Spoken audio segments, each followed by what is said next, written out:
Right now, we are in Brunswick, Georgia. You are actually inside of a satellite truck, and behind me is the Glynn County Courthouse outside. Today is expected to be a very busy day in the murder trial. Three men on trial for the shooting death of Ahmaud Arbery. So we know Travis McMichael was on the stand just yesterday. 3 hours of testimony, as a matter of fact, quite lengthy. He is set to get back on the stand this morning to be finished questioning by the prosecution. So should be interesting to hear what he has to say. He even got emotional on the stand yesterday when describing before, during, and after shooting Ahmaud Arbery. So a lot to unpack inside the courtroom, outside as well.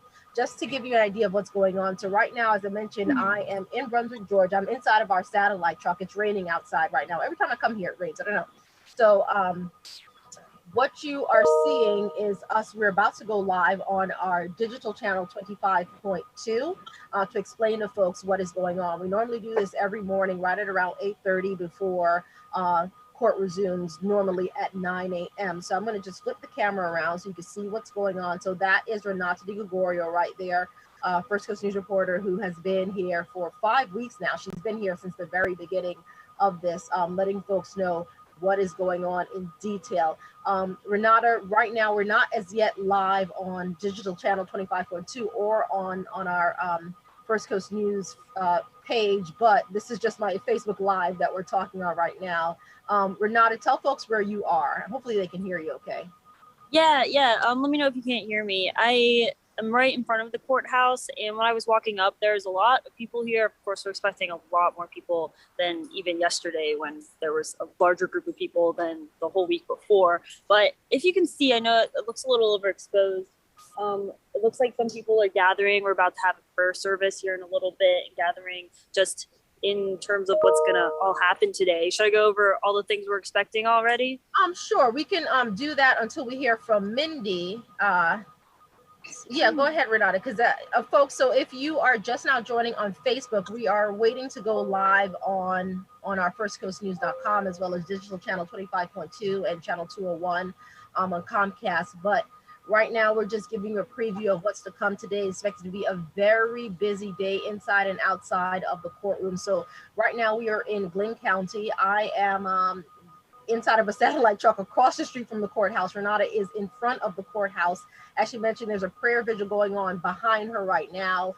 But in just a matter of hours at noon, we're expecting an even larger gathering of people. So Renata, go ahead and fill us in about what's to come.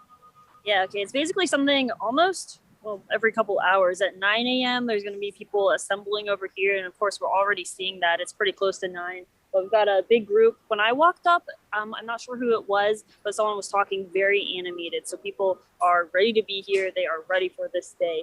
And we've got already more people over where the Transformative Justice Coalition usually has everyone over here. Actually, I could probably show you.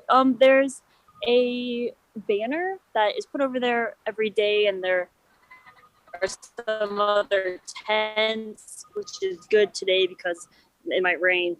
And then at 11 o'clock, there's going to be a prayer service and then a march and a motorcade to the mural at 3 p.m. And that's according to the Rainbow Push Coalition. They are the Reverend Jesse Jackson's group. And so it's going to be a very busy day out here. Of course, inside it's going to be busy as well because there was all the testimony that we heard from Travis McMichael when he took the stand yesterday. But that's the biggest thing right now is people are getting over here. The traffic was a little heavier than usual. I ran back to the hotel to get breakfast, and there were a lot of people there. I don't know if that had anything to do with the trial, but there were a lot more people than I usually see, and I was kind of wondering about that. Not sure if there's a connection, but there is more traffic over here than we expect.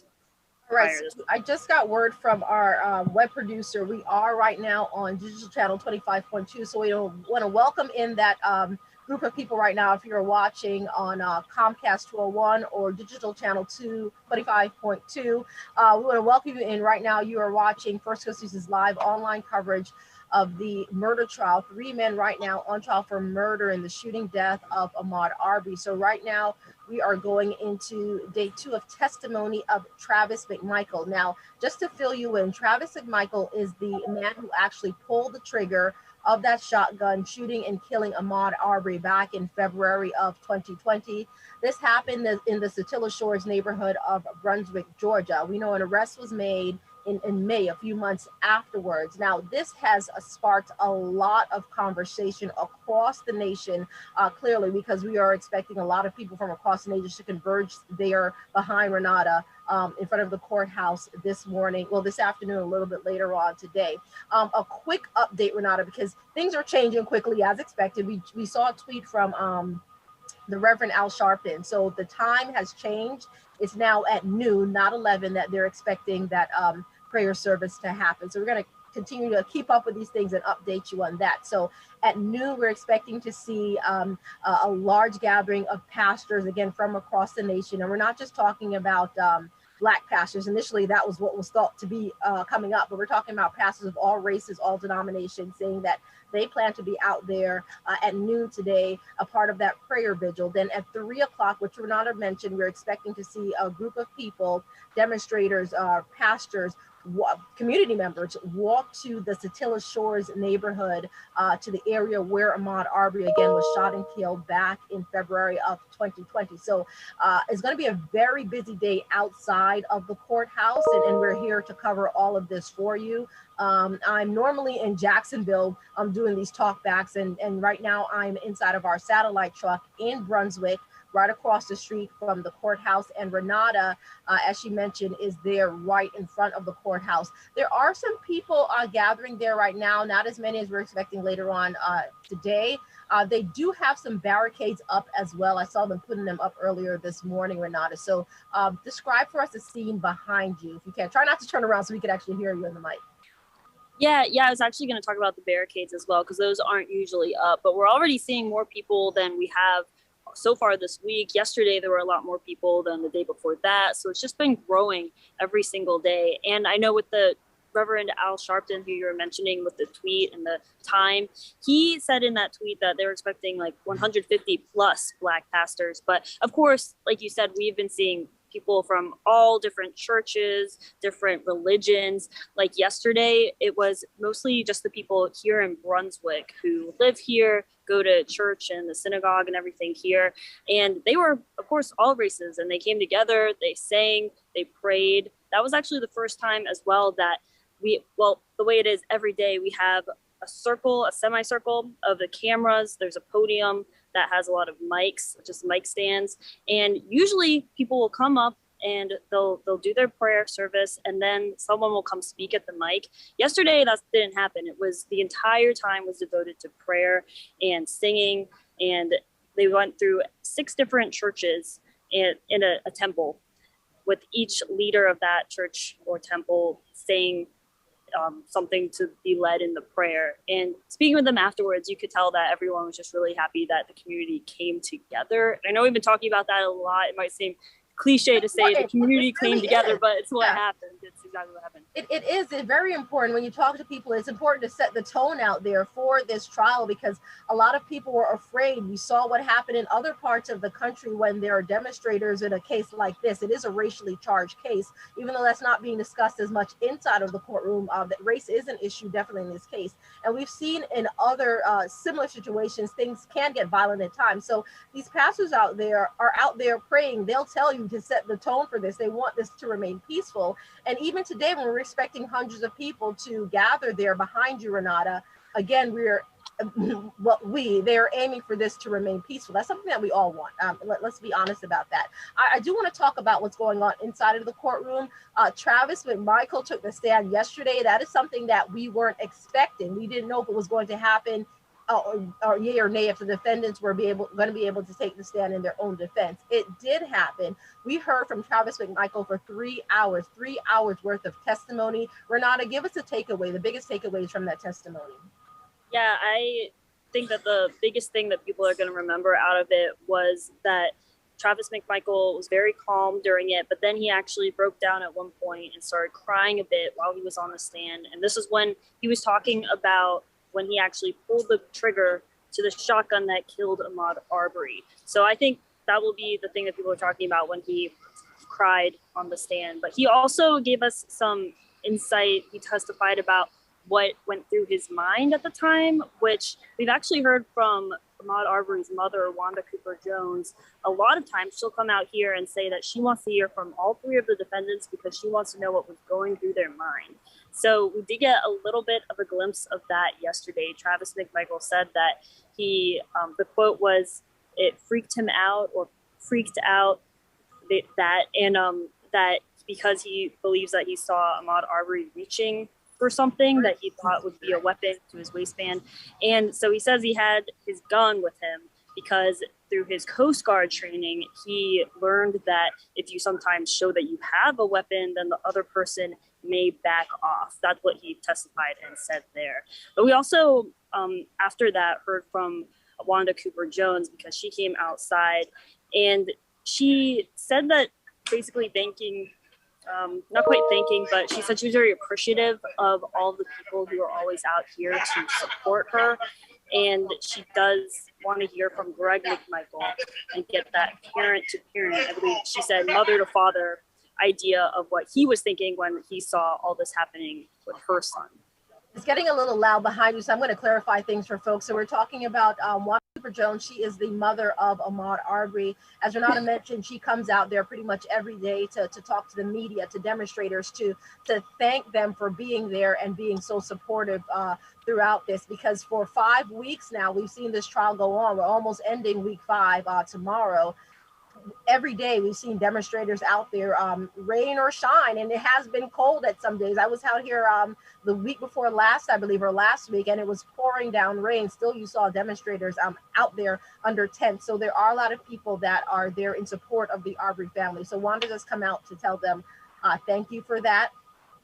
Renata, you mentioned Travis Mcmichael breaking down on the stand yesterday, crying as he revealed his thoughts before, during, and after shooting Ahmaud Arbery. And it's important to mention what Wanda Cooper Jones, Ahmaud Arbery's mother, said. If you can, reiterate what she said when she came out of the courtroom in response to seeing Travis Mcmichael cry on the stand.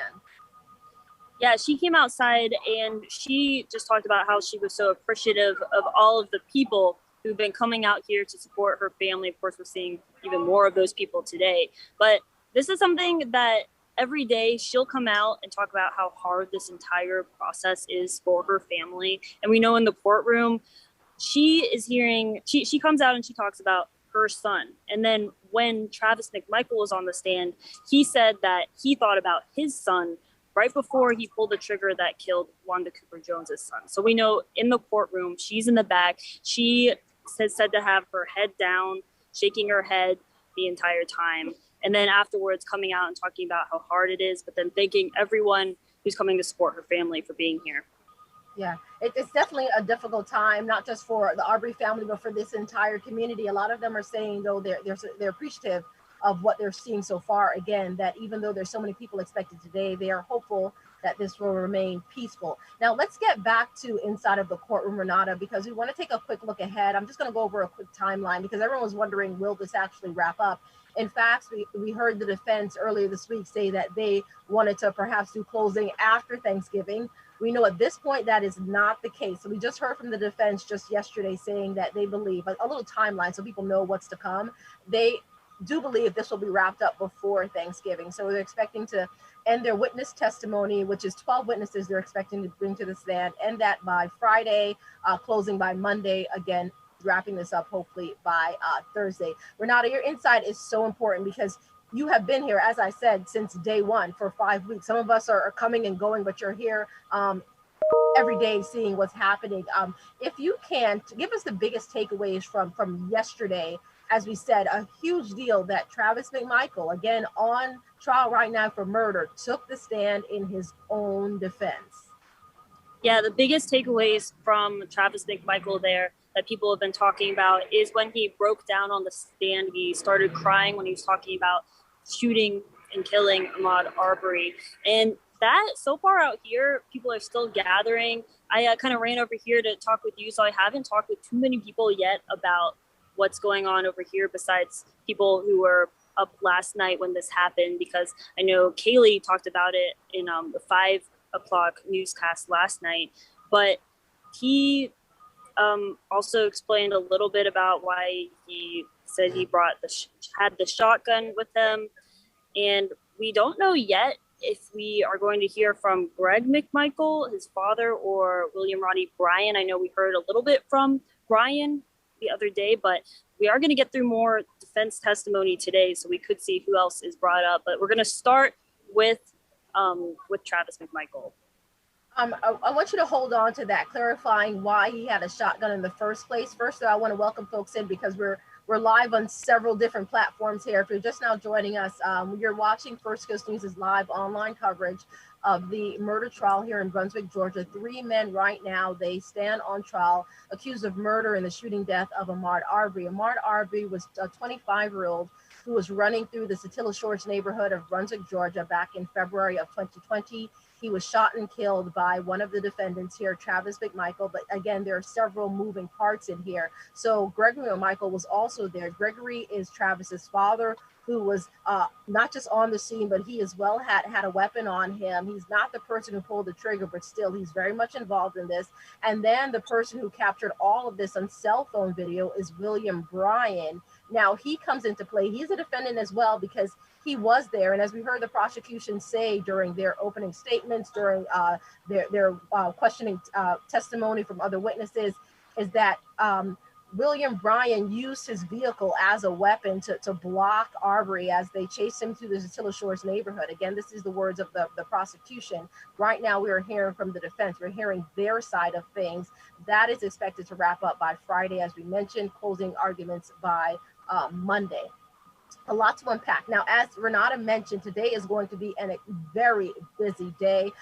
We are going to go ahead and look ahead briefly. Renata, if you can, tell folks what they can expect to happen today. Yeah, there's going to be a prayer vigil out here today. There's also going to be a march through the Satilla Shores neighborhood. We also heard that they may go over to the mural, which it's really close by. It's just a couple blocks away from here. So that is possible to do both as well. But for the prayer vigil, and they're making a chain, and I forget exactly what that means, but human chain. Everyone's going to link up holding hands. Yeah, that's what I imagine. I still need to make the call. I wanted to find out for sure, but I mean, we will see in a couple hours here, so we could just wait. Yeah. But the Reverend Al Sharpton, he posted a tweet that there are going to be, he expects more than 150 Black pastors here. Of course, we know there will be pastors, people who are faith leaders from all different denominations, churches, synagogues, temples, all of it. And that is what we're expecting today, basically just a big group of people. They don't usually do this, but they have barricades out. It's actually behind me, that are on the sides of where the camera semicircle is set up. There's a semicircle of the different reporters and their cameras set up. Then there's a mic stand in the front, and then the sides are barricaded. So that's not usually like this. There's more security. I've seen a lot more police around here than usual, just more traffic in general for Little Brunswick, because there's really only a couple main streets and there have been more people already.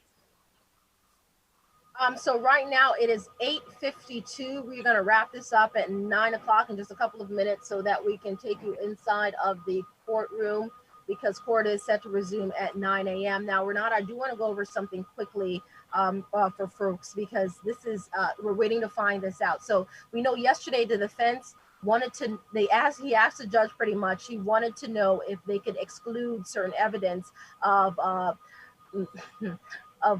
let's see, which one? Travis Mcmichael, of him allegedly using a racial slur as he was standing over Ahmaud Arbery's body. Now, we have to be very careful with this. You see me pausing and thinking about this. So we know that there was testimony made by William Bryan to an investigator stating that he heard Travis Mcmichael use a racial slur as he stood over Ahmaud Arbery's body. Now, what the defense is asking is that that information be excluded. They do not want the jurors to know that piece of information. So right now, we are waiting to hear from the judge on whether or not he will allow that to be excluded. Renata, you went over that briefly this morning on GMJ. Can you get into a little bit of detail about that?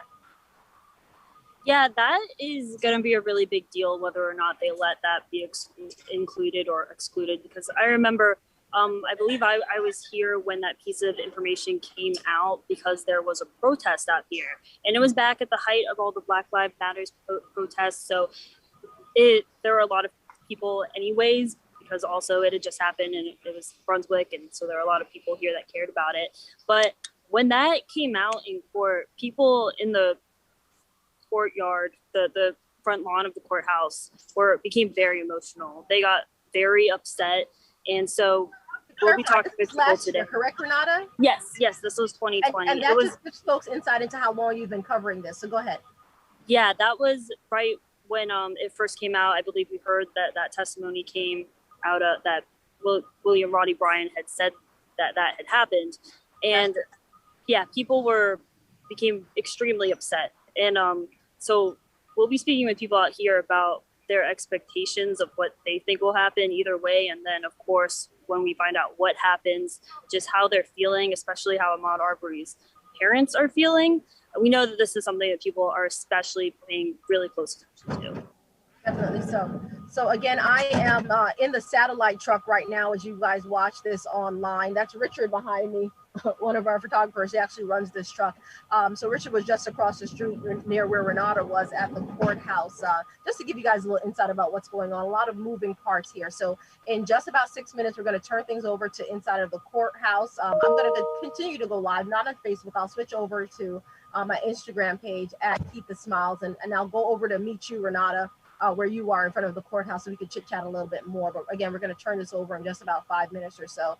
So looking ahead, folks, if they're just now joining us, it's online coverage of the murder trial of 3 men accused of murder and the shooting death of Ahmaud Arbery. Renata, can we take a quick look ahead before we wrap things up and let folks know what they can expect to happen today, both inside and outside of the courthouse? Yeah, really big deal. Really big day out here. We have already got a lot more people on the courthouse grounds right in front of the courthouse than we usually see. There are even barricades set up, which are not usually there, because we're expecting at least 150 plus Black pastors, according to the Reverend Al Sharpton, to be here for a prayer vigil. Then there's a march a little bit later in the afternoon. And so already we're seeing so many people here, and there are going to be a lot more coming as well. And we know that people have been paying attention to what's going on inside. So they know, they watched when Travis Mcmichael took the stand and testified and said what he did yesterday. They were here when Wanda Cooper Jones, Ahmaud Arbery's mother, came outside and said how she felt being in the courtroom while all of that happened. As we said, Travis Mcmichael said that he thought about his son right before he pulled the trigger that killed Ahmaud Arbery, Wanda Cooper Jones's son. So a lot of people thinking about their children here in very, very different contexts. And we'll hear from Wanda Cooper Jones most likely today. We've every day been hearing from the Reverend Jesse Jackson, because he's been in the courthouse as well. Of course, Marcus Arbery Sr. has been here, and Barbara Arnwine, who's with the Transformative Justice Coalition. They're the people who are set up every single day over on the side of the courthouse. They have a banner, they have tents. There are more tents today. It's also interesting to note there on the side, it's actually behind where you are, Keitha. We have the courthouse, and then there's a road, and there's all the media trucks. And then on the other side of that, there's a stage that was set up a few weeks ago from some of the police, just as a place for a protester to go that wasn't right in front of the courthouse. But we have a really big white tent that is for the protesters and demonstrators as well. And I'm not sure I call them protesters in this case, I guess just supporters of the Arbery family, which is something that last night, just yesterday, Wanda Cooper Jones came outside after hearing the testimony that Travis Mcmichael said. And she said how appreciative she is of all the people who have come to support her family. Yeah. We want to just mention briefly who's expected out there today. So we know the eldest son of Martin Luther King Jr., he is going to be here today. He's scheduled to be, as well as the Reverend Al Sharpton, Jesse Jackson, who has been here since the beginning.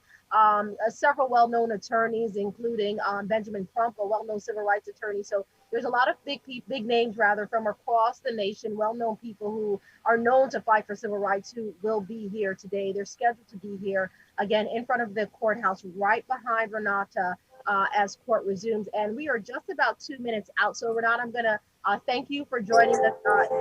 I am going to come join you in just a moment. It sounds like there's a train going by. Is that what I'm hearing? Yep, the train. All right. So I'm going to come out there and join you in just a bit, but we're going to toss things over to inside of the courtroom. I'm watching it on this side as well. A lot going on in the stat truck. I'm trying to pay attention. Right now, it looks like they're still setting things up inside of the courthouse, but just in case we do start, we do like to wrap this up by 9 o'clock. So again, folks, we are right now, it's day 10, correct, Renata, of testimony?